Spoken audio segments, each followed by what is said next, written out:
នេះគឺល្មុតបាទល្មុតថ្មណាបងប្អូនណាបាទទោះទុំយ៉ាងណាក៏វាមិនជ្រាយដែរហើយបងប្អូនឃើញវាមានផ្លែច្រើនវាដើមវានៅតូចតែត្រឹមតែកខ្ញុំនៅឡើយទេហើយអញ្ចឹងបងប្អូនកសិករដែលត្រូវការទិញដើមឈើយកទៅដាំហើយចង់បានផ្លែស្រាប់អញ្ចឹងក៏បានដែរខ្ញុំមានលក់ហើយចង់បានអាប្រភេទតូចក៏ខ្ញុំមានដែរហើយកូនឈើហូបផ្លែនៅទីនេះខ្ញុំផ្សាំសម្រាប់ទុកលក់ជូនបងប្អូនដែលត្រូវការដើមធំទេមិនមែនជាការដាំឲ្យចេញជាចម្ការទេអញ្ចឹងបងប្អូនអាចឃើញកូនឈើខ្ញុំដាំរៀងញឹក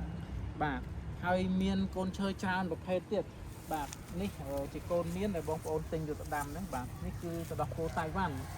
បាទហើយខ្ញុំមានអំពិលផ្អែមខ្ញុំមានអំពិលទឿអីមានសពមុខបងប្អូនត្រូវការដំណាំអីក៏មានដែរហើយមានស្វាយបាទពពួកស្វាយមានស្វាយមានពពួកស្វាយល្អដែលបងប្អូននិយមដាំហ្នឹងបាទជាពិសេសគឺស្វាយប៉មអូស្ត្រាលីហ្នឹងគឺមានអានេះគឺអំពិលផ្អែមខ្ញុំអត់ទុកឲ្យវាផ្លែទេដោយសារថាកាលណាវាផ្លែវាអត់ចេញស្លឹកអត់ចេញមែកច្រើនអញ្ចឹងខ្ញុំត្រូវការមែកវានេះយកទៅកាត់តយកទៅផ្សាំបាទហើយទៅខាងនោះគឺមានកូនស្វាយធំស្រាប់ហើយនេះគឺក្រូចពោធិ៍សាត់បាទវាកំពុងតែស្ទុះល្អបើសិនជាបងប្អូនត្រូវការគឺខ្ញុំកោះឲ្យទៅទាំងល្អហ្នឹងទៅដល់ដាក់នៅផ្ទះបងប្អូនគឺចេញផ្លែវាមានផ្លែគាត់ថាកាលណាទុកផ្លែដើមវាអត់ស្ទុះអញ្ចឹងខ្ញុំបេះវាចោលមួយចំនួនបាទវាមានក្រូចច្រើនប្រភេទបាទក្រូចពោធិ៍សាត់ក្រូចថ្លុងក្រូចឆ្មាហើយក្រូចខ្វិចក្រូចអីគឺមានហ្នឹងទៅហើយជាពិសេសគឺម្កាក់ងាយនឹងដាំវាងាយនឹងផ្លែណាបងប្អូនមើលនេះគ្រាន់តែខ្ញុំផ្សាំវាទុកកោះលក់ឲ្យបងប្អូនទេបាទនេះគឺចេញផ្កាមកឡើងច្រើនបាទបងប្អូនត្រូវការយកទៅដាក់ដាំឲ្យចេញផ្លែស្រាប់គឺងាយស្រួលហើយខាងនេះគឺផ្លែចិត្តចាស់ហើយបាទនេះហើយឈើសំណាំធំនេះមានបងប្អូនណាបាទស្វាយបងប្អូនចង់បានអាស្វាយធំស្រាប់ចឹងក៏បាននេះមានច្រើនហើយសំណាំនិយាយរួមឲ្យតែបងប្អូនត្រូវការកំងមកបាទដូចតបាយដូចអីចឹងមានផ្លែហើយស្រាច់អញ្ចឹងអានេះតបាយអត់ក្របបាទតបាយគីឡូតបាយអត់ក្របបាទអញ្ចឹងវាមានផ្លែខ្លះវាអត់ខ្លះដោយសារខ្ញុំមិនសូវបានថែទាំវាតែពេលដែលបងប្អូនយកទៅដាំគឺល្អដោយសារអីដោយសារវាធន់នឹងអាកាសធាតុហើយស្រាច់ហើយ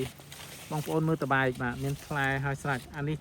តបាយគឹមជូរសជាតិឆ្ងាញ់ណាស់តបាយដែលគេពេញនិយមចឹងកូនឈើមានច្រើនមុខណាបងប្អូនណាមិនតែឈើទេមានដូងមានច្រើនប្រភេទនេះពងល្អបងប្អូននេះតបាយគីឡូអត់ក្របទេគឺតែមួយក្របក៏គ្មានដែរបាទពុះទៅគឺគ្មានក្របសំបីតែមួយក្របបងប្អូនត្រូវការកូនលម៉ើក៏បានដែរនេះកូនលម៉ើបាទហើយខាងក្រៅនោះគឺដូងបងប្អូនត្រូវការដូងក្អូបដូងខ្មែរហើយសម្រាប់កូនដូងធំហើយស្រាច់អញ្ចឹងក៏បានបងប្អូនយកទៅដាំគឺតែនិយាយរួមតែ2ឆ្នាំទៀតគឺចេញផ្លែហើយបាទពូដូងនេះខ្ញុំផ្សាំវាធំស្រាប់ហើយពូជដូងមានច្រើនបងប្អូនណាបងចង់បានដូងកប៉ាល់បងចង់បានដូងក្អូបបងចង់បានដូងខ្ទិះបងចង់បានដូងខ្មែរអីគឺមានច្រើនអញ្ចឹងនេះគ្រាន់តែយើង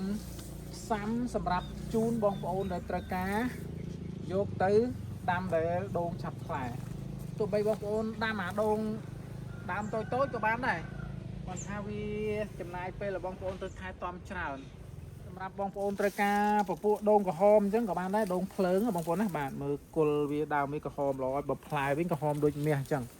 បាទអញ្ចឹងសម្រាប់កូនដំណាំឈើហូបផ្លែមានច្រើនឲ្យតែបងប្អូនកំងមកមានបឺខ្នោស្វាយដូងក្រូចអាំទៀបបារាំងអីផ្សេងទៀតឲ្យតែបងប្អូនប្រាប់មកគឺខ្ញុំមានបាទហើយចង់បានអាតូចក៏បានអាធំក៏បានជាពិសេសគឺកូនមានណាបងប្អូនណាបាទមានដែលបងប្អូនទទួលស្គាល់កន្លងមកគឺមានដែលជាមានខ្មែរហើយសាច់វាក្រាស់ល្អសាច់ស្ងួត